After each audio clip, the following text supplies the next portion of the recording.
আসসালামু আলাইকুম। আমরা চলে আসছি আরেক জায়গা থেকে মধু সংগ্রহ করতে। দেখেন, আমাদের মৌমাছিরা মানুষের মতো এরা প্রযুক্তি খাটাচ্ছে এখন, যেহেতু এখানে ভালো ভালো ঝুপটার পিছনে মৌমাছি বাসা বাঁধতে থাকতে পছন্দ করে সবসময়।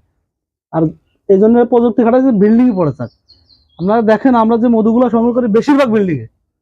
এই জন্য আমি এই কথাটা বললাম। ডিপার্টমেন্ট বাইরে যাওয়ার কারণে মানুষের কাছে বিশ্বাস তো আমরা হারিয়ে ফেলেছি। চাকের ন্যাচারাল মধু নিতে চান, তাহলে চাক সহ সিজনের চাক সহ কালেক্ট করবেন।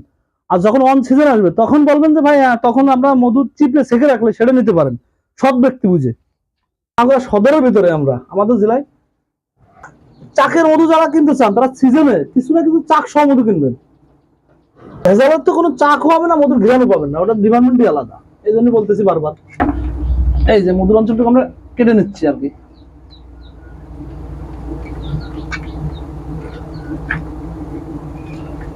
আল্লাহু আকবার। আসলে চাক যত দিন যাবে তত বড় হবে, তত মধু হবে।